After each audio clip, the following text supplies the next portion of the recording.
I'm Helen.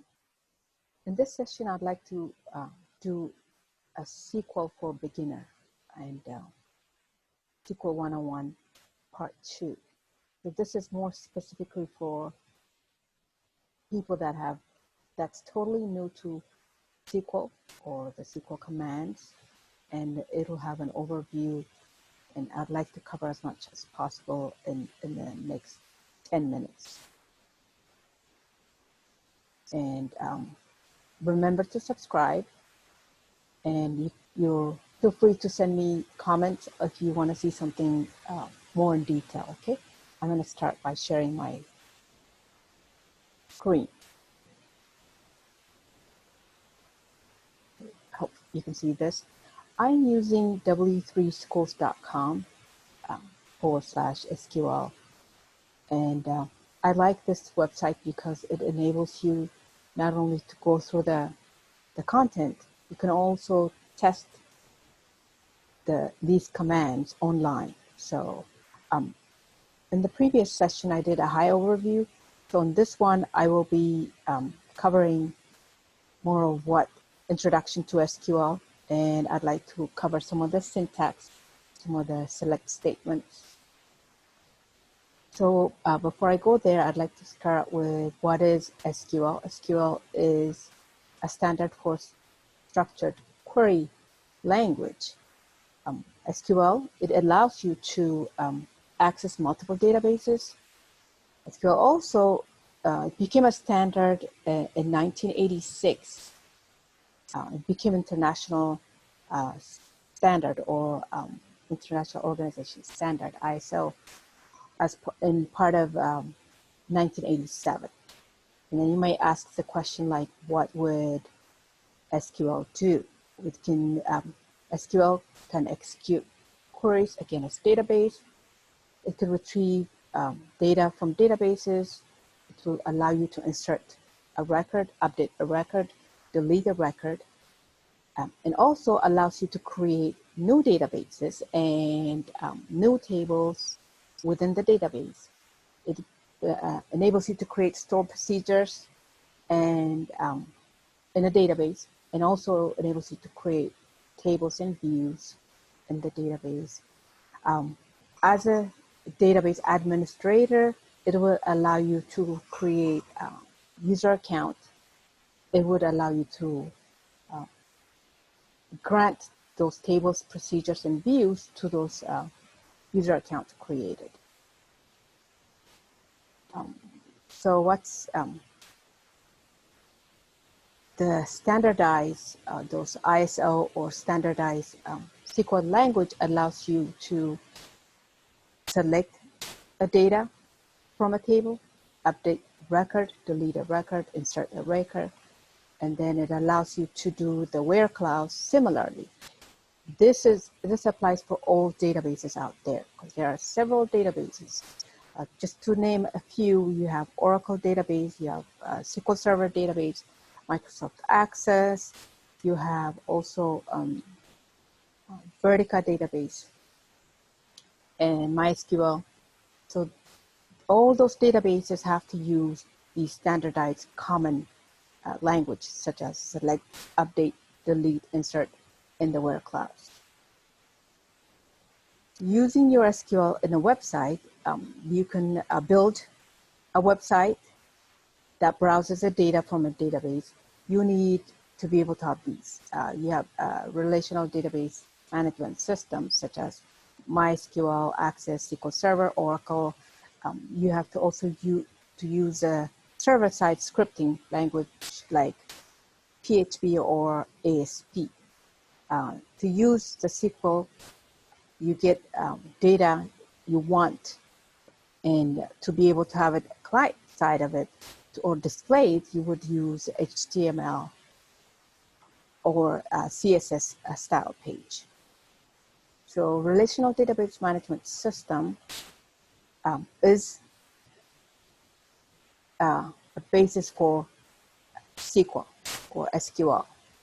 By the way, SQL sometimes is referenced as SQL. So, and all the modern databases such as Microsoft SQL, server, Microsoft SQL Server, IBM DB2 Oracle, and Microsoft Access, and Vertica, which is part of HP, uses the relational database management systems. So here's an example of just a simple syntax that you can use to be able to retrieve data from a customer table. The example here tells you select star or asterisk, which means all the columns from the table named customers. So going back to my previous comment, I like this website because it allows you to create, to test this out online. So when you say try this, you can get to a different page, which gives you select star from customer. If I say now run this SQL, then I will get the result. The result gives me, because I say select all or asterisk, I get 91 records. You can see the number of records are 91, and you see all the columns are displayed. Customer ID, customer name, contact name, address, city, postal code, and country is what you find in the customer table. So this is like the basic syntax. I'm going to move to the the syntax section, which is what we tried with the customer table. And not only did we do that, we also used the select statement. So the SQL select statement is used to select the data from a database or data from a table within the database. So in this case, in the earlier example, we did select star or asterisk.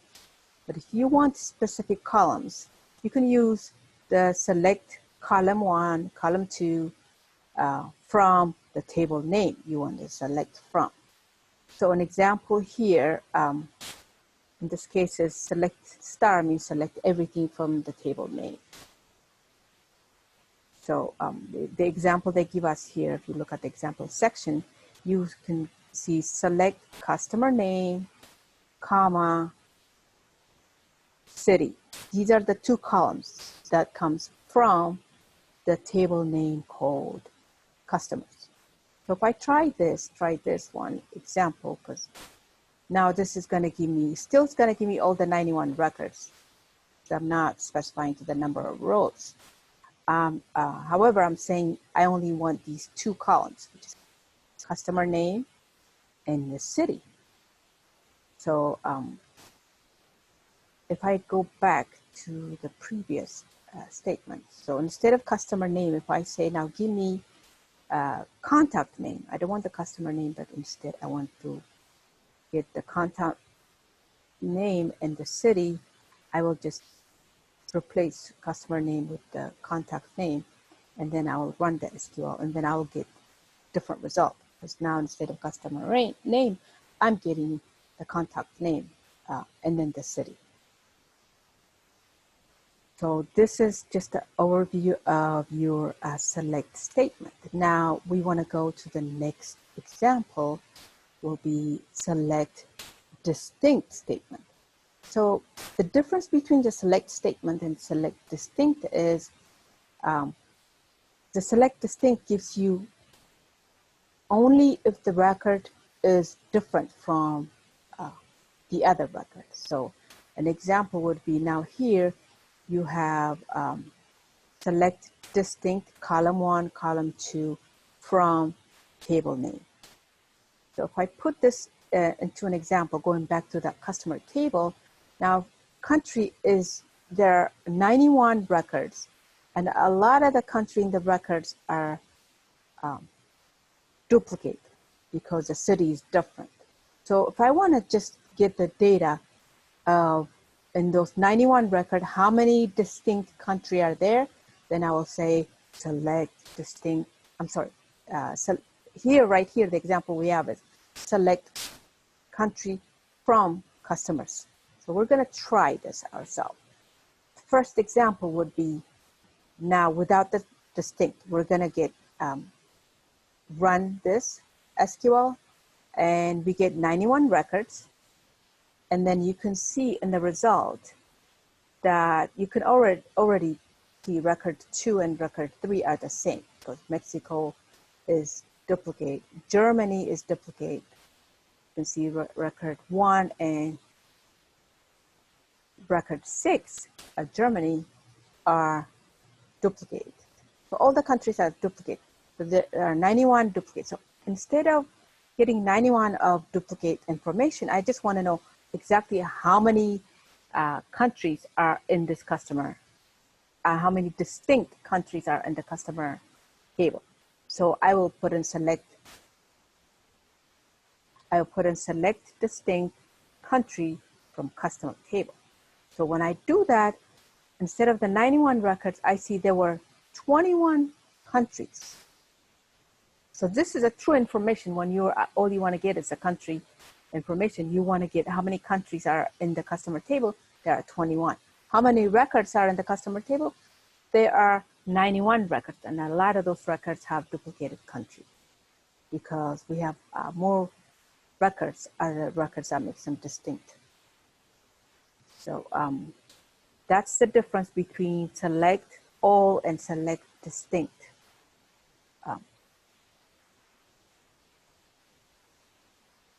So now we're going to move to the where clause. So the where clause is used to extract only those records. Now remember, when we say select star, we are saying select all columns. So when we put the columns names, we're not filtering by the row, but the where clause in this case would allow us to extract only the records or the rows that fulfills those specific conditions.